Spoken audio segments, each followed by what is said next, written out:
What's up, everybody? Roger and James here from the DisKingdom Podcast. In this episode, we're going to be doing it's kind of becoming like our little monthly thing of where we talk about what comic books we've been reading, and just kind of talking a little bit about comic books and stuff. So first off, James, what have you been reading lately?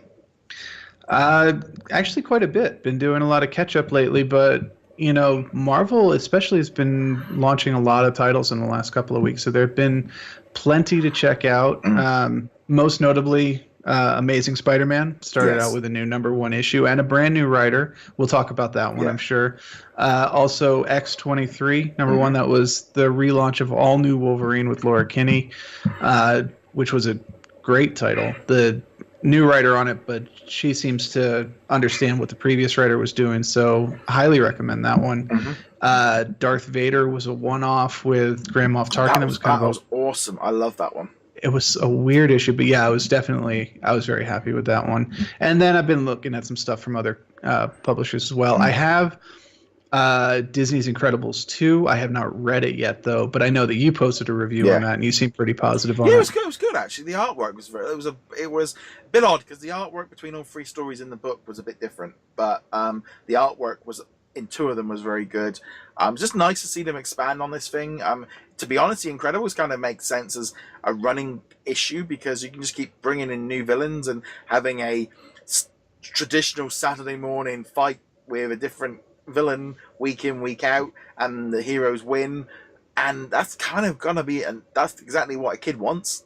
A traditional comic book. The Incredibles actually, it should be set up that actually could be.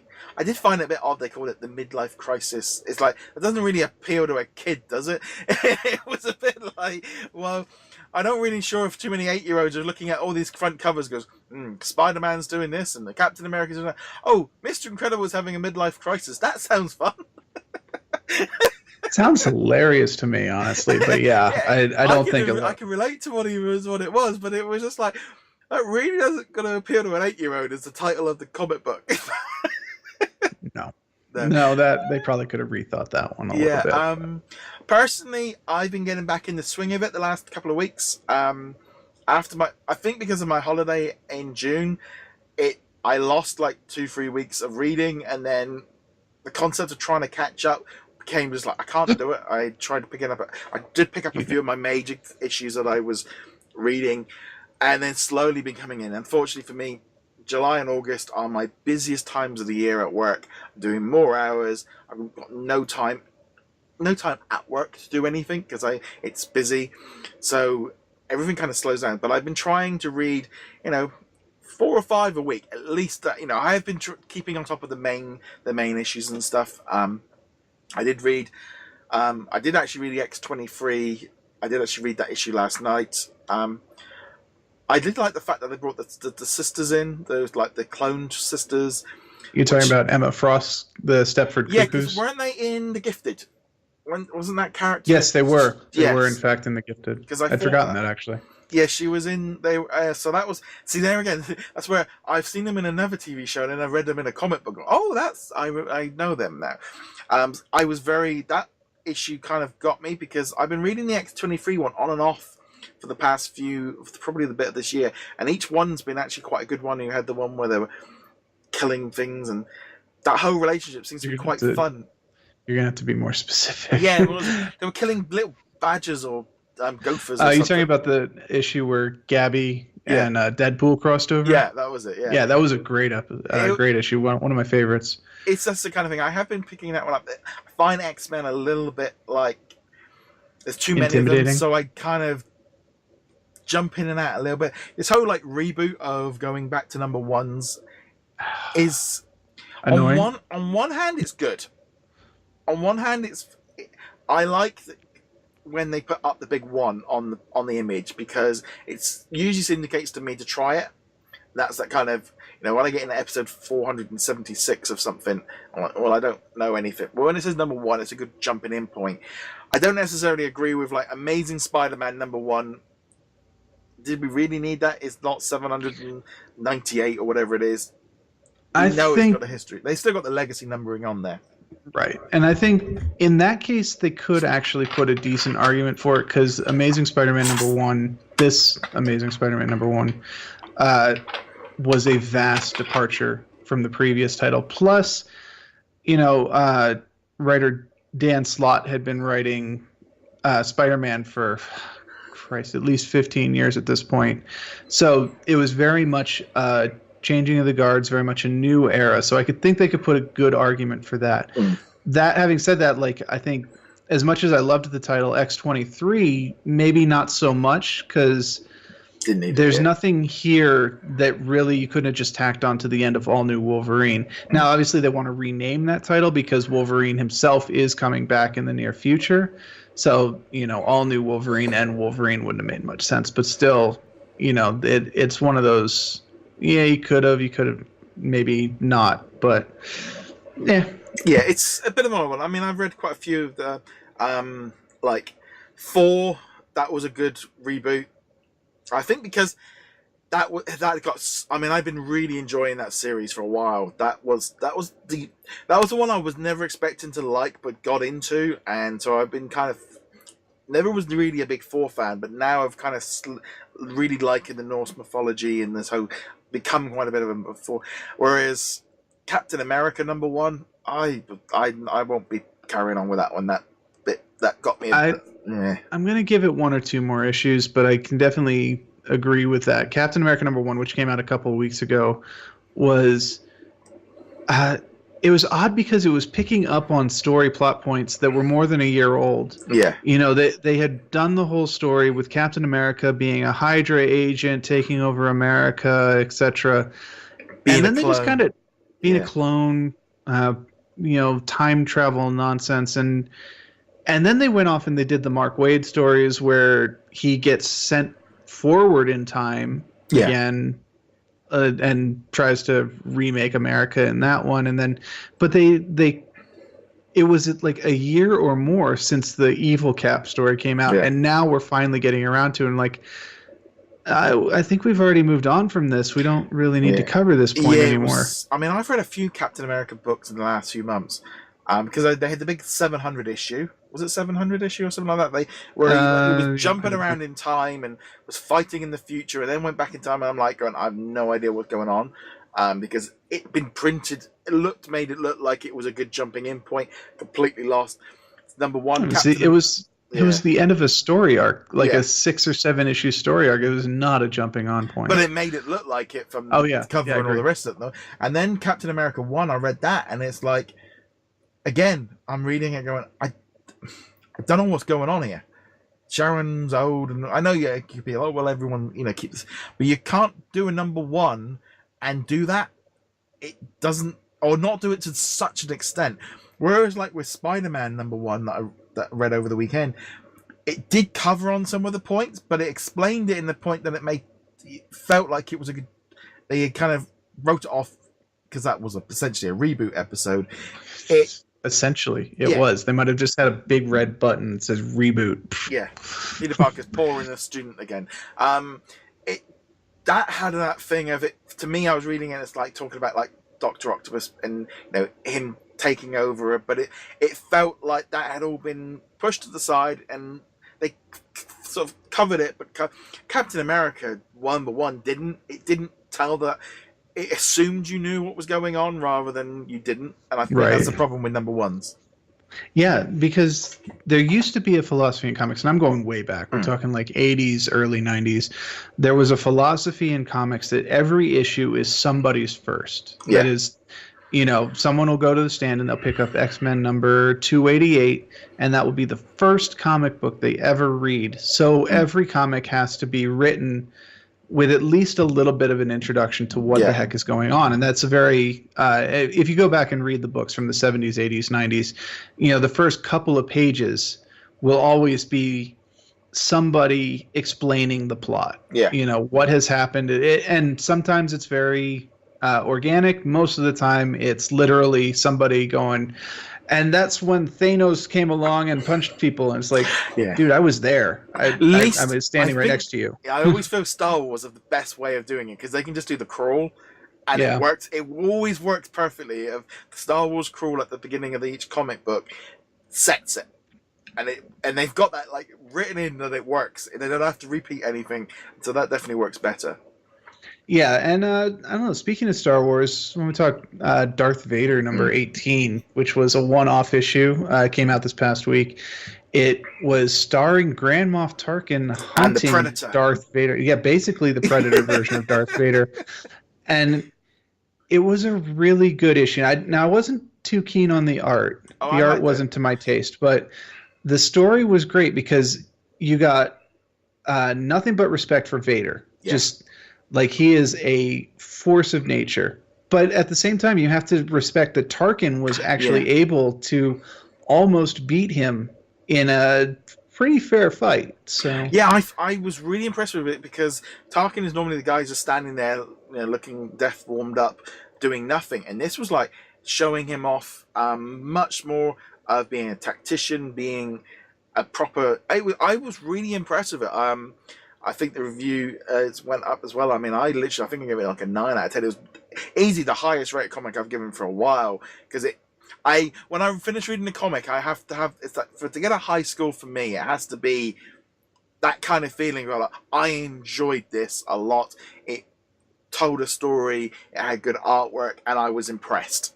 And it has to have that little knock. And this one did. This one had that kind of, I was impressed. I really enjoyed reading it and went back and flicked through and looked at some bits and pieces a bit more.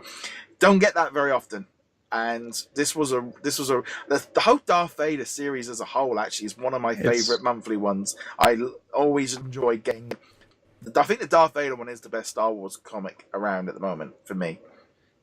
The Darth Vader comic is probably the best one. I have had some moments with the Poe Dameron comic where I've definitely been, this is a really good comic. Although that first story arc with like the Mystic Dragon Egg or whatever the heck that was kind of, I think was a bit of a misstep, just a little. But yeah, I mean, the main Star Wars title just hit 50 a couple of weeks ago. Yeah. And that was a crazy issue. But that was a good one. That was a good one. It was a good issue, and it tied a lot of plot points together that have been building up for the past 20 or so issues. But I do agree. I think the Darth Vader is the one that is consistently the best because we're really getting to see Vader go from Anakin and kind of not entirely sure of his dark side powers yet.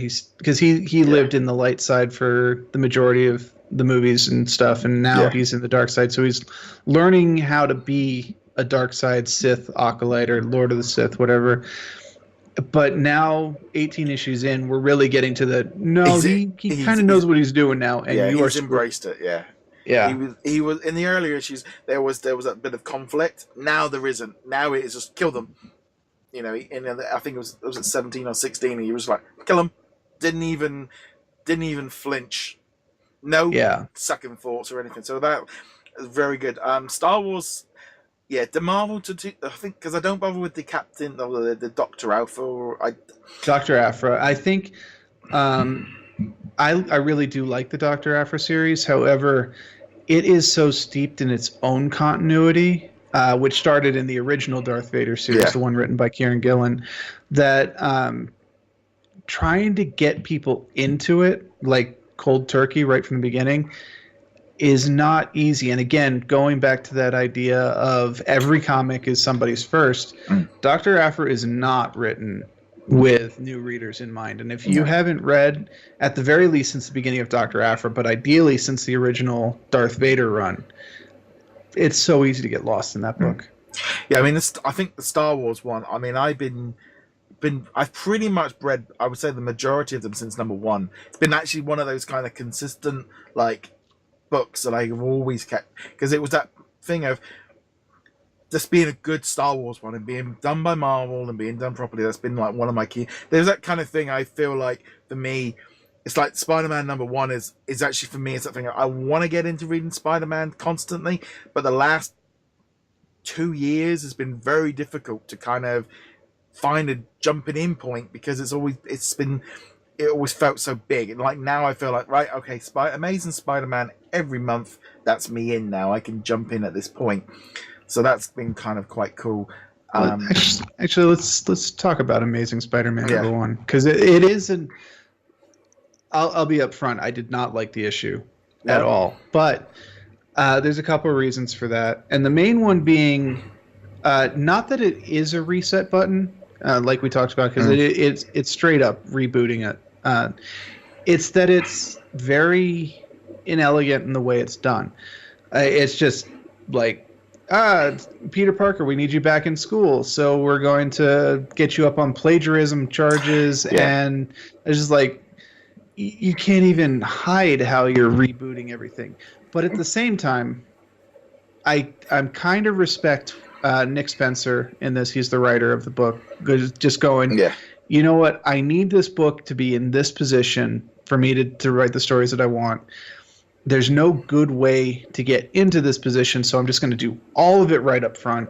It's going to be absolutely ridiculous. You're going to have plagiarism. He's going to get fired. He's going to, Aunt May is going to be pissed at him. And I think, for me, the one thing that got me with that was I could understand what they were doing, and I could see the thing of like Aunt May being disappointed. It was the front page of the New York paper was like, yeah, I don't think this would even have made my local newspaper page 12, let alone the front. It's like, local journalist didn't fill his seat. It's like, no one really. It's like, I understood like he had to lose his job, but to be publicly embarrassed, like the Avengers. I mean, at one point he pretty much owned the Avengers, so like, that made. I mean, they could have done it slightly, toned it down a little bit. Of like, okay, he's embarrassed and he's going to go back and get it. It's like, I'm not being funny, but it's like, if you said to me now, oh, your college degree that you did 20 years ago is no longer, I'd be like, well, I've moved on in my life. I don't need to go back and redo it. No one would be interested. I think they're going for Amazing Spider-Man with the idea that Spidey or Peter Parker did own Parker Industries. It was supposed to be like a Tony Stark level of like tech giant. We're talking Elon Musk, Bill Gates kind of stuff. So if we then had an announcement that Bill Gates was going to have his doctorate or whatever removed because a plagiarism charge popped up, that would make the news. And I think that's what they're going for with Parker. But again, it's one of those things where you're just like, seriously, it's just. But I'll give him that. Nick Spencer really just wanted to get to where he needed to be to tell the stories that he wanted to tell. It's funny though, because it's like with Spider-Man Homecoming and when it's like the war, my wife was saying, she goes, oh, I don't like this Spider-Man because he's a kid. And I'm turning around going, Spider-Man is supposed to be a kid. When they might try to make him grow up, that's when he got boring. He was fun when he's a kid. And I think this book is trying to kind of get him back to being that kind of, this whole thing of him having teenage angst with Mary Jane. Once he became an adult and all the rest of it, he kind of loses what he is, isn't it? I mean, yeah and no. In theory, yes. But also, that's really kind of the responsibility of the writers at the same time. There's no such thing as a character that is inherently uninteresting or inherently interesting. It's what the situations you put them into are. And if the writers can't figure out how to make Peter Parker married, adult life with a mortgage and so interesting, that's not necessarily his fault so much as the writers not knowing what to do with him. I think it's just that thing to me, like Spider-Man is a teenager. He's supposed to be the kid that doesn't. He's not so much a wannabe, but he's outmaneuvered because of his age and his youth, and kids can associate with him. And I think this like issue number 1 kind of, he's still older, but they're kind of trying to get him back to that a little bit. Yeah, they're definitely trying to get him back. They're trying to get him to like that late 80s, right before he got married to Mary Jane feel. He's in college. He's got no job. He's living paycheck to paycheck when he does have a job. Aunt May, he's got to hide what he is from Aunt May. Apparently his roommate's a supervillain. Sure, whatever. Not even a good one. So, So I don't know.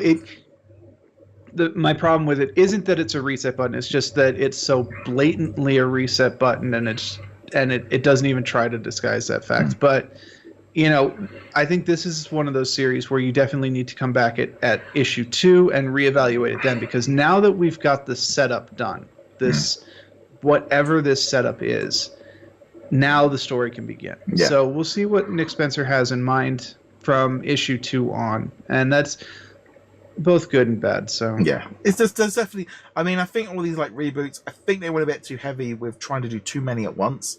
I would have been nice to have spread them out. I got completely over. It's like number 1 of this, number 1 of that, and that's like I can't read all of these at once. You're doing too many. 1 a week would be the maximum, really, for most people, I would imagine. I think for most people, 1 a week is even too much, just because that's a lot of books. And I mean, even this coming week, we'll have a new Captain Marvel #1 coming out. The Life of Captain Marvel.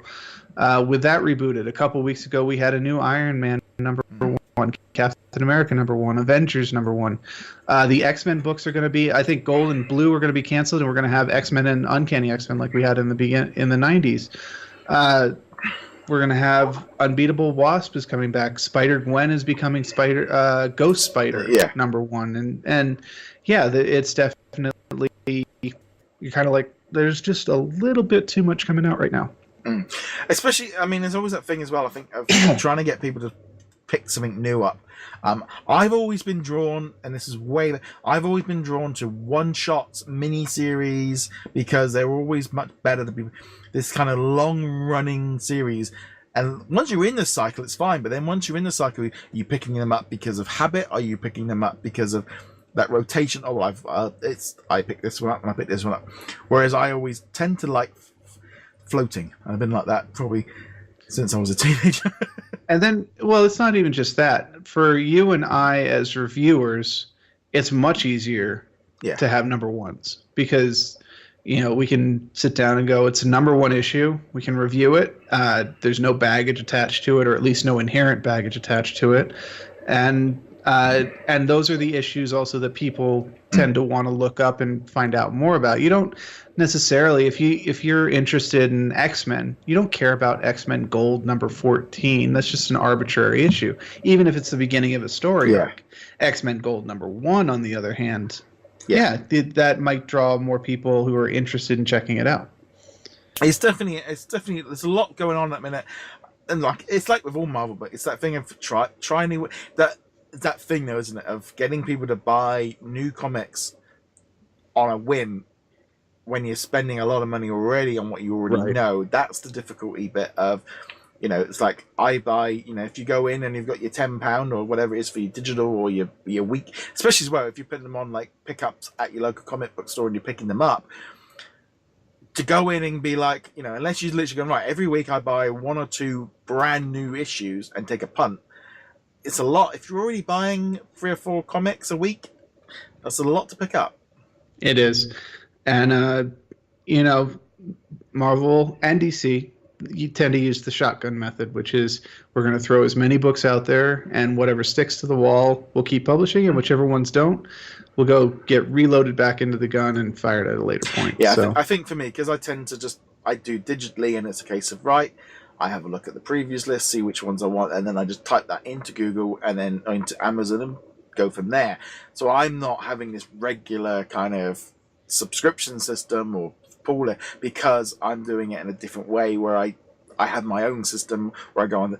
But even that, it's easy to lose one if you're not clicking on something. And the idea of going and having them delivered, it's like, well, they come out on Wednesday, I want to get them Wednesday, I don't want to have to wait till Friday or something like Thursday to get a physical copy because the comic book store is 20 miles away kind of thing.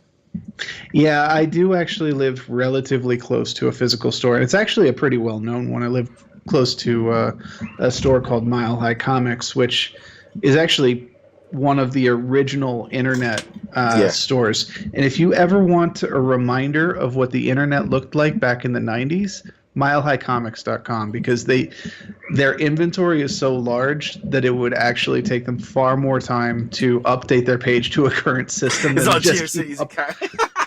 It practically is, dude. Look, after we finish recording this, go check it out. Milehighcomics.com. No hyphens to all one word. And you'll be transported back to the 90s. But I actually live near one of their satellite stores, so if I really wanted to go physical, again, I could. I haven't. I tend to stick to the digital for many of the same reasons you do. It's just far more convenient. Yeah, it's just one of those kind of things. Oh yeah, it is a GOC site that I created back at high school or back at college. Right? Yeah. You know, it's got the frames. Yeah. I think there's even some animated GIFs in there. It's you know, it has not changed. I remember making websites in this back in the 90s myself like this. Yes, does look great. There's just so much out there, but we'd love to know what you guys are reading. Got any suggestions for us as well? Let us know in the comments below. Go check us out over at DisKingdom.com. You can like, subscribe, follow. James, where can they find you? I'm heroiclegacy.com, and I've got my X23 #1 review up there too. So yes, a little bit more detailed than mine will be. I tend to go with the few paragraphs, get it in, get it out. Whereas yours is like, I read yours, go, it takes me long. It's like you know the details. I was like, I try to give some background details in the book. I kind of go with like the comicbook.com and IGN. Like, here's a paragraph, like on to the next. Yeah. That's why I don't write as many. Yeah. On that note, guys, thank you very much for joining us. We'll be back soon. Later.